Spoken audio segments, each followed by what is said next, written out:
ओम शांति। 3 जून 2026 के बाप दादा के मधुर महावाक्य।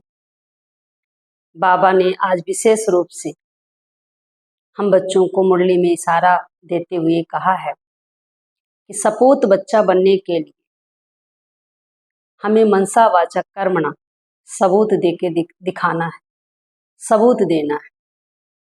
तो हम सपूत बच्चा कैसे बनेंगे? बाबा कहते हैं कि मनसा वाचक कर्मणा किसी भी प्रकार से किसी को दुख नहीं देना है, बाबा की अवज्ञा नहीं करनी, बाबा की श्रीमत पर चलना है और बाबा की श्रीमत पर चलकर सबको मनसा वाचक कर्मणा सुख देना है। और बाबा ने हर प्रकार से हम बच्चों को आज नहीं हर रोज की मुरली में कुछ न कुछ नई नई पॉइंट्स बाबा हम बच्चों को रोज देते हैं। रोज नई नई पॉइंट्स के ऊपर हम बच्चों को इशारा करते हैं, पुरुषार्थ कराते हैं। अभी 7-8 दिन की मुरली से रोज बाबा क्रोध के ऊपर भी बोल रहे हैं कि कुछ भी करके बाबा के हम बच्चे बन गए तो हमें किसी भी प्रकार का क्रोध नहीं करना है। हमने बाबा से प्रतिज्ञा की थी, जब हमें बाबा मिले थे, जब फर्स्ट बार बाबा मिले थे तो हमको ये पता चला कि हमें काम क्रोध को छोड़ना होगा। तो हमने बाबा से प्रॉमिस की थी, प्रतिज्ञा की थी। तो बाबा ने कहा कि प्रतिज्ञा को तोड़ना नहीं। तो क्रोध से भी बहुत डिससर्विस होती है, क्रोध से भी हम अनेक आत्माओं को दुख देते हैं। तो बाबा ने कहा कि क्रोध पे भी जोर देना है, क्रोध मुक्त जीवन बनाना है, क्रोध का अंश मात्र भी हमारे जीवन में ना हो। और बाबा ने कहा कि घर गृहस्थ में रहते हुए, कल भी बाबा ने मुरली में कहा था, आज भी कहा कि गृहस्थियों से गृहस्थ में रहते हुए तंग नहीं होना है। घर गृहस्थ संभालते हुए पवित्रता की प्रतिज्ञा करनी है और उसे पूरी रीति बाबा की श्रीमत पर चलकर उसे पूरी तरह से पालन करना है और बाबा का सपूत बच्चा बनकर दिखाना है। तो चलिए आज हम 3 जून के बाप दादा के महावाक्य सुनते हैं। मुरली की हेडलाइन है, मीठे बच्चे, बाप की आशीर्वाद लेनी है तो सर्विसेबल बन, सपूत बच्चे बन, सबको सुख दो। मीठे बच्चे, बाप की आशीर्वाद लेनी है तो सर्विसेबल सपूत बच्चे बन, सबको सुख दो, किसी को भी दुख ना दो। आज का प्रश्न है, धर्मराज की सजाओं से छूटने के लिए किन ईश्वरीय नियमों पर ध्यान देना है? धर्मराज की सजाओं से छूटने के लिए किन ईश्वरीय नियमों पर ध्यान देना है? बताइए आप लोग, आज की इस प्रश्न का क्या उत्तर होगा? आप लोग अपने अपने राय जरूर दीजिए। आज का उत्तर है, कभी भी ईश्वर के सामने प्रतिज्ञा कर, कभी भी ईश्वर के सामने प्रतिज्ञा कर उसकी अवज्ञा नहीं करनी, किसी को दुख नहीं देना। बाबा बार बार रोज की मुरलियों में हमें यही कहते हैं कि हमें दुआएं लेना है और दुआएं देना, किसी को भी दुख नहीं देना। हमारे मनसा वाचा कर्मणा में किसी भी प्रकार से हमारी दृष्टि वृत्ति से किसी को दुख ना मिले। तो अगर दुख नहीं देना है, क्रोध करना, तंग करना, अर्थात ऐसी चलन चलना जिससे ईश्वर का नाम बदनाम हो, तो उन्हें बहुत सजाएं खानी पड़ेगी। इसलिए ऐसा कोई कर्म नहीं करना है। माया के कितने भी तूफान आए, बीमारी उथल खाए, लेकिन राइट रॉन्ग की बुद्धि से जजमेंट कर रॉन्ग कर्म से सदा बचे रहना। बाबा क्या कह रहे हैं कि तूफान आएंगे, बीमारी उथल खाएगी, लेकिन राइट रॉन्ग की बुद्धि से जजमेंट कर रॉन्ग कर्म से सदा बचे रहना। कुछ भी प्रॉब्लम आए, परिस्थितियां आए, कुछ भी हमारे जीवन में, लेकिन हमें राइट ही कर्म करना है, रॉन्ग कर्म नहीं करना। हमारे लाख परिस्थिति हमारी अच्छी ना हो, खराब हो, लेकिन हमें क्या करना है, कभी भी गलत काम नहीं करना है।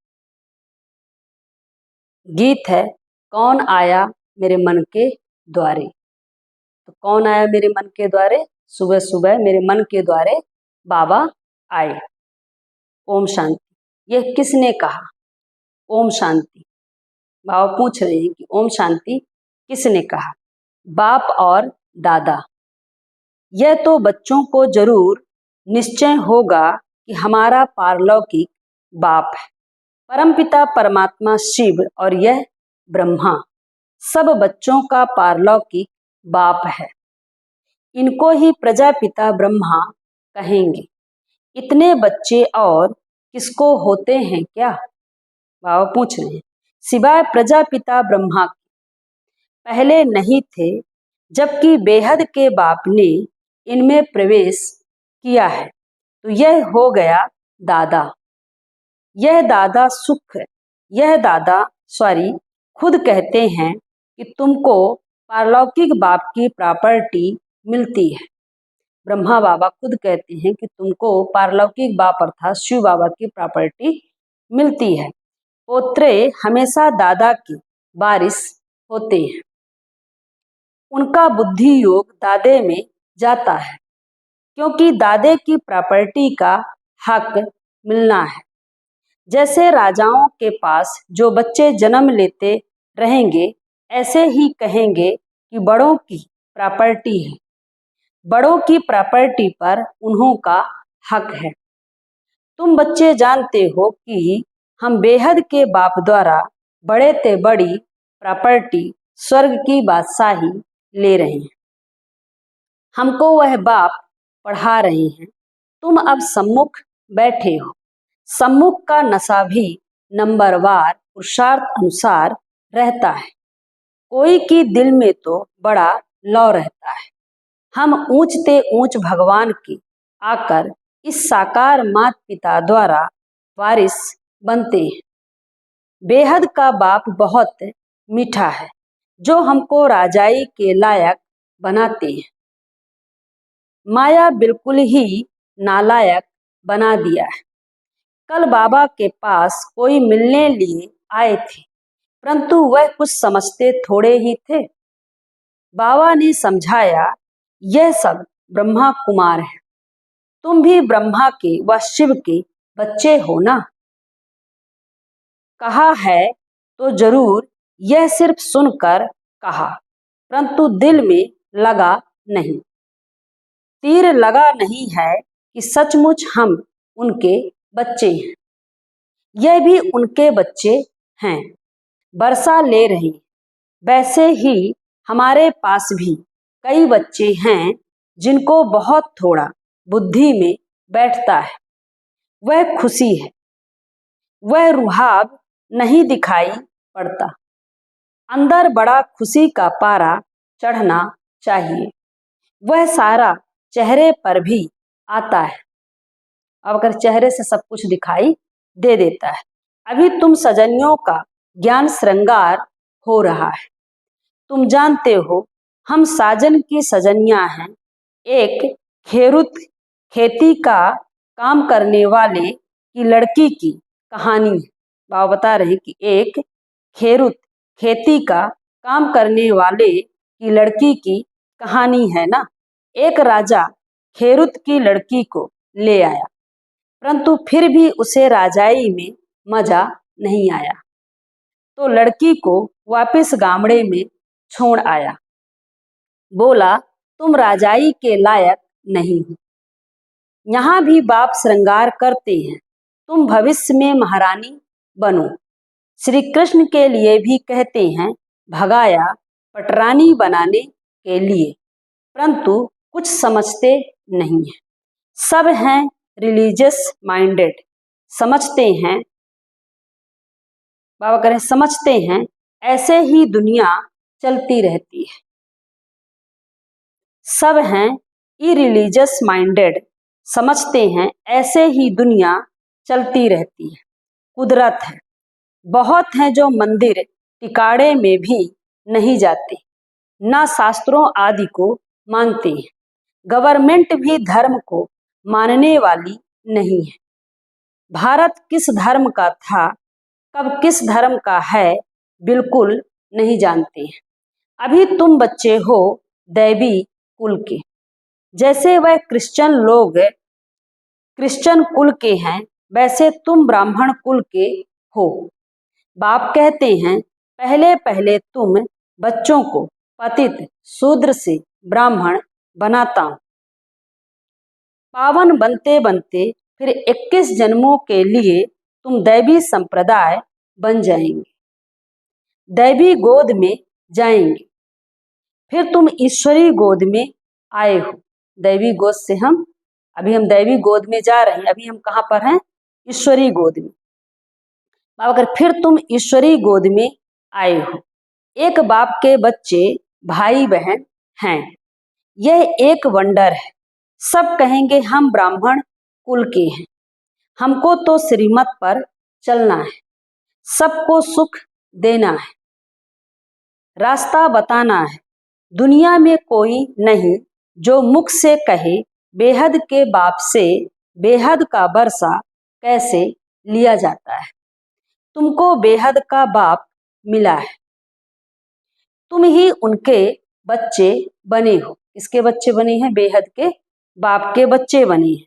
बुद्धि से जानते हो, कल पहले जिन्होंने बाप से वर्षा लिया होगा वही आकर लेंगे।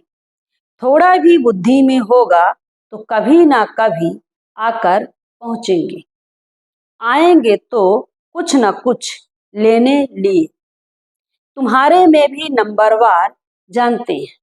आज पावन बनने के लिए आए हैं, कल फिर पतित बन पड़ते हैं।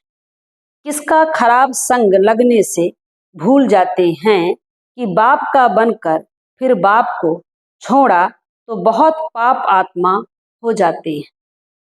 जैसे कोई किसका खून करते हैं, बाप का बनकर अगर बाप को छोड़ा तो जैसे कि खून करते हैं। तो बाबा कह रहे हैं कि जैसे कोई किसका खून करते हैं तो पाप लगता है, वह पाप भी थोड़ा है। सोचो कितनी बड़ी बात है। बाबा कह रहे अगर बाप का बनकर बाप को छोड़ा तो जैसे कि कितना बड़ा पाप लगता है। जैसे किसी ने खून किया, इतना बड़ा पाप लगता है। जरा सोचो। और हम बाबा के बच्चे समझ सकते हैं बाबा क्या कहते हैं। अगर हम बता दें कि आप माला के दाना में नहीं आएंगे तो क्या होंगे? टूट पड़ेंगे। तो बच्चे अपने आप समझ सकते हैं कि हम क्या बनने वाले हैं। तो बाबा कह रहे हैं कि वह पाप भी थोड़ा है, वह पाप भी थोड़ा है। यहाँ जो बाप का बनकर फारकती दे देते हैं, प्रतिज्ञा कर फिर भिखारी बन पड़ते हैं तो बहुत पाप लगता है। अज्ञान काल में इतना नहीं लगता है जितना ज्ञान काल में लगता है। बाबा अज्ञान काल में इतना पाप नहीं लगता जितना ज्ञान काल में लगता है। अज्ञान काल में तो मनुष्यों में क्रोध कॉमन होता है। क्रोध करना बाबा कह रहे हैं अज्ञान काल में कॉमन होता है। यहाँ तुमने फिर किस पर क्रोध किया तो 100 गुना दंड हो जाएगा। अवस्था बिल्कुल गिर जाती है क्योंकि ईश्वर का फरमान नहीं मानते हैं। धर्मराज का फरमान मिलता है पवित्र बनना है। तुम ईश्वर का बन जरा भी उनके फरमान की अवज्ञा की तो 100 गुना दंड पड़ जाता है। बाबा कह रहे हैं क्रिएटर तो वह एक है, ब्रह्मा विष्णु शंकर भी उनकी रचना है। धर्मराज भी क्रिएशन है। धर्मराज का रूप भी बाबा साक्षात्कार कराते हैं, फिर उस समय सिद्ध कर बतलाते हैं। देखो तुमने प्रतिज्ञा की थी हम क्रोध नहीं करेंगे, किसको दुख नहीं देंगे, फिर भी तुमने इनको दुख दिया, तंग किया, अब खाओ सजा। बिगैर साक्षात्कार सजा नहीं देते हैं, प्रूफ तो चाहिए ना। वह भी समझते हैं बरोबर मैंने बाप को छोड़कर यह कुकर्म किया। बदनामी कराने से फिर बहुतों पर आफत आ जाती है। कितनी अबलाएं बंधन में आ जाती है। सारा दंड बदनामी कराने वालों पर पड़ जाता है। इसलिए बाप कहते हैं बड़े ते बड़ा पाप आत्मा देखना हो तो यहाँ देखो। बाबा कह रहे बड़े से बड़ा पाप आत्मा देखना हो तो यहाँ आकर देखो। धोबी के पास बहुत मैले सड़े हुए कपड़े जब होते हैं तो सटका लगाने से फट पड़ते हैं। तो यहाँ भी सटका सहन कर चले जाते हैं। ईश्वर की गोद में आकर डायरेक्ट उनकी अवज्ञा की तो सजा खानी पड़ेगी। ईश्वर की गोद में डायरेक्ट आकर और बाबा करे अगर अवज्ञा की तो सजा खानी पड़ेगी। जो हेड ब्राह्मणी पार्टी ले आती है उन पर बहुत बड़ी रिस्पॉन्सिबिलिटी होती है। एक ने भी अगर हाथ छोड़ दिया, भिखारी बना, तो उनका पाप ले आने वाले पर आ जाएगा। आप सोचो कि बहनों की कितनी बड़ी जिम्मेवारी है कि अगर बाबा के घर ले जाते हैं और एक भी अगर श्रीमत पर चलकर 6 महीने का पूरा नियम धारणा पर चलकर बाबा मिलन जाते हैं, अगर अवज्ञा की श्रीमत का उल्लंघन किया तो फिर किसके ऊपर पाप चढ़ेगा? ब्राह्मणी के ऊपर। इसके ऊपर एक बहुत अच्छी कहानी है। बाबा कह रहे हैं, तो बाबा कह रहे एक ने भी अगर हाथ छोड़ दिया, भिखारी बना, तो उसका पाप ले आने वाले पर आ जाएगा। ऐसे कोई को भी इंद्र सभा में नहीं लाना चाहिए। नील परी पुखराज परी की कहानी भी तो है ना। इंद्र सभा में कोई छिपा कर ले आई तो इंद्र सभा में बास आने लगी। कहते हैं कि इंद्र सभा में नीलम परी पुखराज परी है ना, परियों के बीच में कोई साकार लोक से एक मनुष्य को ले आकर बैठा दिया गया। मनुष्य जो देह अभिमानी है, देही अभिमानी अवस्था उसकी नहीं है, तो फरिश्तों के बीच में, परियों के बीच में अगर कोई साकार लोक से कहते हैं कि एक व्यक्ति को लाकर उस सभा में बैठा दिया गया तो उससे बास आने लगी, उसकी बास सबको आने लगी। तो बाबा क्या कह रहे हैं, तो जो लाया उस सभा में तो उसको क्या किया, उस परी को भी भेज दिया कि जाओ तुम भी साकार लोक में रहो, तुम इसके दंड के भागीदार हो। तो बाबा क्या कह रहे हैं कि पुखराज परी की कहानी भी तो है ना कि इंद्र सभा में कोई छिपा कर ले आई तो इंद्र सभा में बास आने लगी, तो ले आने वाली पर दंड पड़ गया। ऐसे कुछ कहानी है। वह पत्थर बन गई, उसको सजा मिल गई कि जाओ तुम भी उस दुनिया में रहो, तो पत्थर बन गई। बाबा पारसनाथ बनाते हैं, फिर अगर अवज्ञा की तो पत्थर बन जाती है। बाबा पारस बनाते हैं, अगर हम अवज्ञा करते हैं तो क्या बन जाते हैं? पत्थर बन जाते हैं। राजाई पाने का सौभाग्य गवा देते हैं। समझो कोई गरीब राजा की गोद लेते हैं, अगर नालायक बन पड़ा और राजा निकाल देवे तो क्या होगा? फिर कंगाल के कंगाल बन पड़ेंगे। यहाँ भी ऐसे है, फिर बहुत दुख महसूस होगा। इसलिए बाप कह देते हैं कभी भी कोई अवज्ञा नहीं करना। बाप है साधारण, इसलिए शिव बाबा को भूल साकार में बुद्धि आ जाती है। अब तुम बच्चों को श्रीमत मिलती है, जो गंदे बन पड़ते हैं ऐसे फिर इंद्र सभा में बैठ ना सके। हर एक सेंटर्स इंद्रप्रस्थ है। अब अगर हर एक सेंटर्स इंद्रप्रस्थ है जहां ज्ञान की वर्षा हो रही है। नीलम परी पुखराज परी नाम तो है ना, नीलम रत्न को कहते हैं। यह बच्चों पर नाम रखे जाते हैं। पहले जब साकार में बाबा थे तो सबके नाम रखते थे। बाबा करे जिन्होंने बाप की गोद ली, जिनका बाबा ने नामकरण किया, वो आज नहीं है, तो दंड तो मिलेगा ही। बाबा कह रहे हैं कि नीलम रत्न को कहते हैं। यह बच्चों पर नाम रखे जाते हैं। कोई तो बहुत अच्छा जैसे रत्न है, कोई फ्लो नहीं है। जवाहरात में कोई कोई बहुत दागी होते हैं, कोई एकदम प्योर होते हैं। यहाँ भी नंबरवार रत्न है। कोई कोई रत्न बहुत वैल्यूबल है, बहुत अच्छी सर्विस करते हैं। कोई तो सर्विस के बदले डिससर्विस करते हैं। गुलाब के फूल और अख के फूल में भी कितना फर्क है। शिव पर दोनों चढ़ाते हैं। बाबा क्या कह रहे हैं कि गुलाब के फूल और अख के फूल पे कितना फर्क है। भगवान के ऊपर दोनों चढ़ते हैं, गुलाब के भी और अख के भी। तो आप समझ लेना कि हम कौन से फूल हैं, गुलाब के खुशबू वाले कि अख के हैं कांटे वाले। अख के फूल थे, बाबा के ऊपर चढ़कर क्या बन गए? गुलाब के बन गए, खुशबूदार बन। अब खुशबूदार फूल बनकर अब आँख का फूल नहीं बनना है। बाबा कह रहे हैं कि गुलाब के फूल और आँख के फूल में भी कितना फर्क है, शिव पर दोनों चढ़ाते हैं। अब तुम जान गए हो हमारे में फूल कौन कौन है, हमारे में फूल कौन कौन है। उनकी ही सब मांगनी करते हैं कि बाबा हमको अच्छे अच्छे फूल दो। अब अच्छे अच्छे फूल कहाँ से लाएं? बाबा कह रहे हैं कहाँ से लाएं? हर कोई अच्छा फूल बने।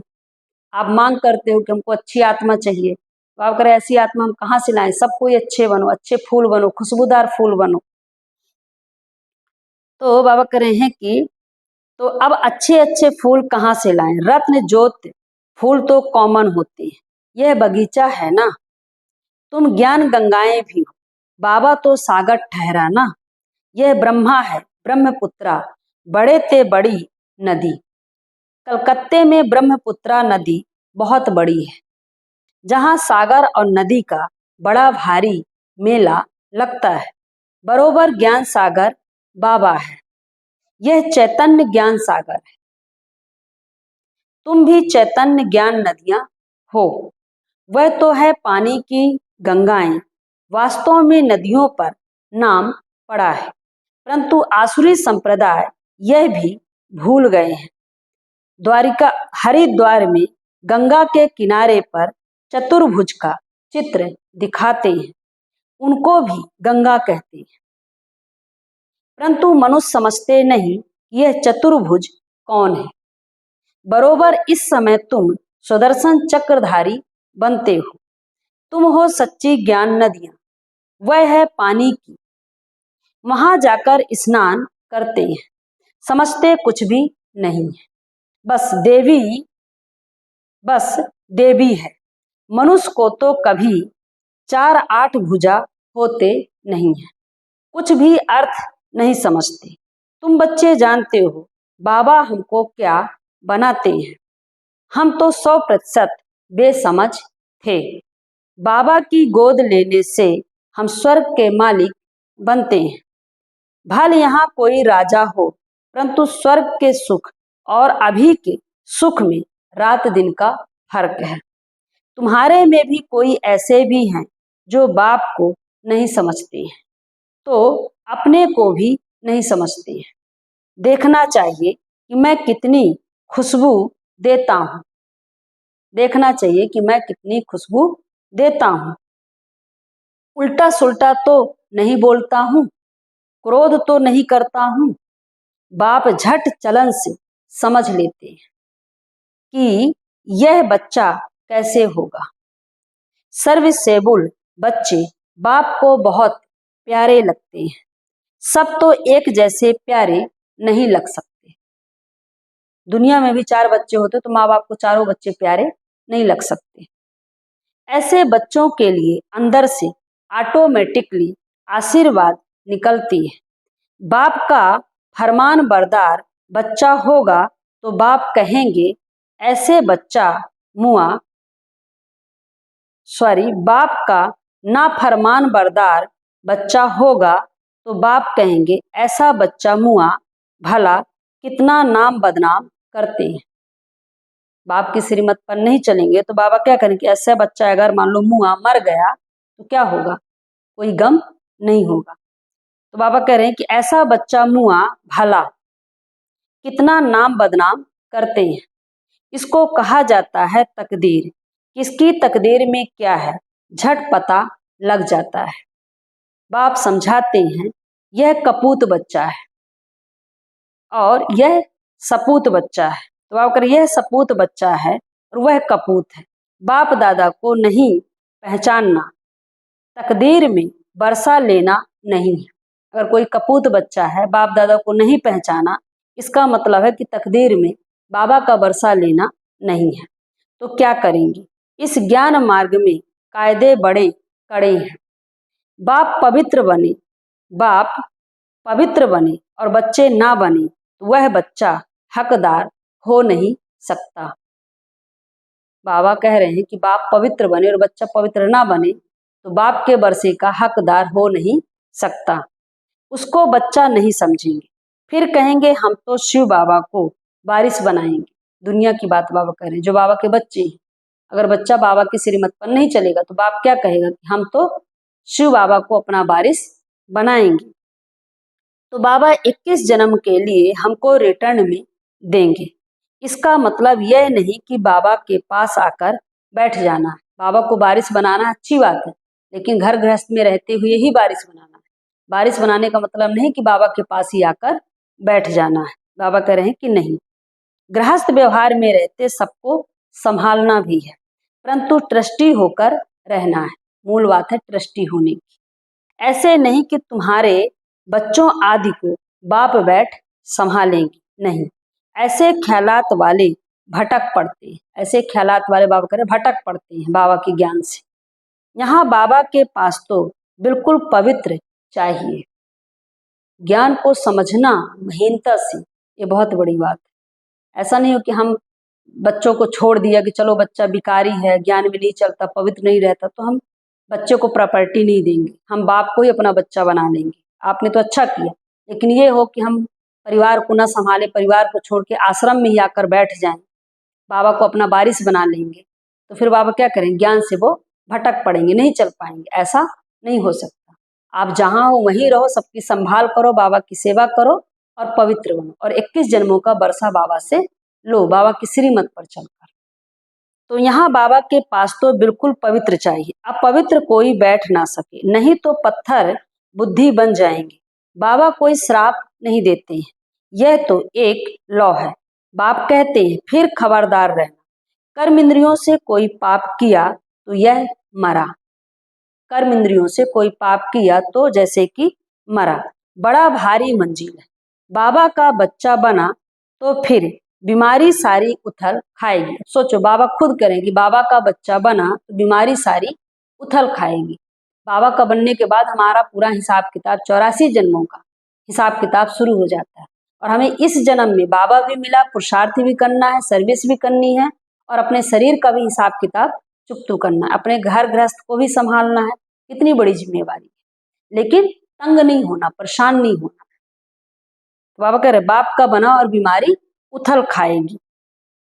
डरना नहीं है, बाबा कह रहे डरना नहीं। वैद्य लोग भी कहते हैं फलानी दवाई से तुम्हारी बीमारी बाहर निकली, कहते हैं ना, और वैदिक दवाई खाओ तो फिर बीमारी और उथल खाती और बाहर निकलती, इसके बाद ठीक होती है। तो हम बाबा के बने हैं, जो भी हमारे 84 जन्मों का हिसाब किताब रहा है वो सारा बाबा क्या कह रहे हैं कि बाहर उथल खाएगा, फिर इसके बाद वो एकदम जड़ से ठीक हो जाएगा। हम नई दुनिया में जाएंगे तो हमारा सारा हिसाब किताब चुकतू हो जाएगा।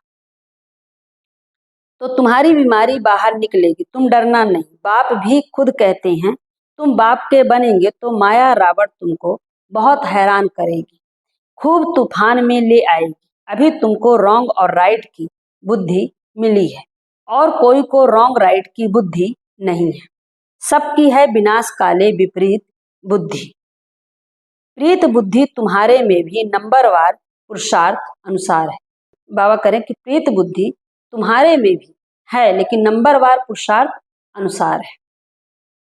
प्रीत बुद्धि वाले बाप की सर्विस बहुत अच्छी करेंगे। अच्छा, मीठे मीठे सिक लधे बच्चों प्रति माता पिता बाप दादा का याद प्यार और गुड मॉर्निंग। रूहानी बाप की रूहानी बच्चों को नमस्ते। हम रूहानी बच्चों की रूहानी माता पिता बाप दादा को याद प्यार गुड मॉर्निंग, नमस्ते नमस्ते नमस्ते बाप दादा। थैंक यू बाबा, शुक्रिया बाबा, शुक्रिया। धारणा के लिए मुख्य सार है, फर्स्ट पॉइंट है, ईश्वर का बच्चा बनकर जरा भी उनके फरमान की अवज्ञा नहीं करनी है। इन कर्म इंद्रियों से कोई भी कुकर्म नहीं करना है, उल्टे सुल्टे बोल नहीं बोलने हैं। सपूत बन बाप की आशीर्वाद लेनी है।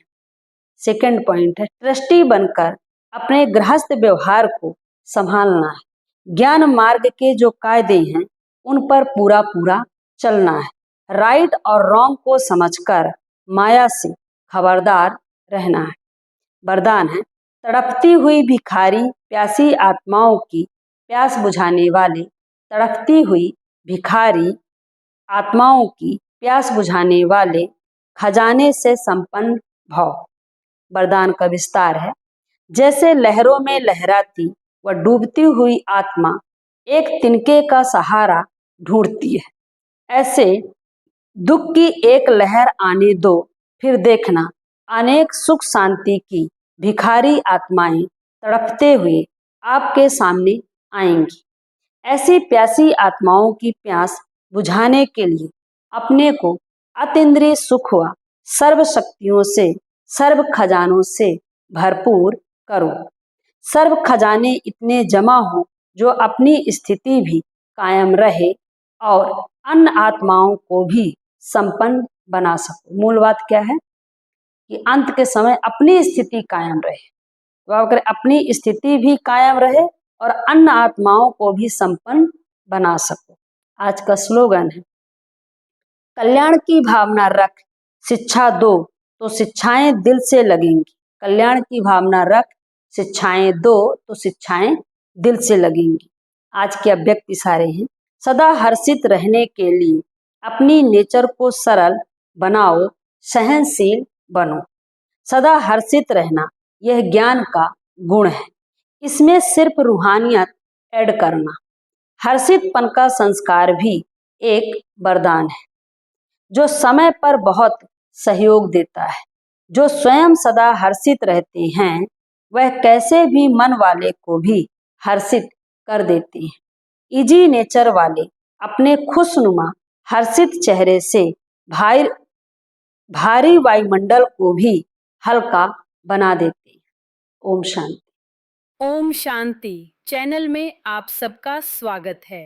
ऐसे ही ज्ञानवर्धक जानकारी, आध्यात्मिक गीत संगीत, भजन और मोटिवेशनल वीडियो, आयुर्वेदिक, होम्योपैथिक दवाओं एवं अन्य जानकारी आदि के वीडियो आते रहेंगे। अतः चैनल को सब्सक्राइब, लाइक और शेयर करना न भूलें। ओम शांति।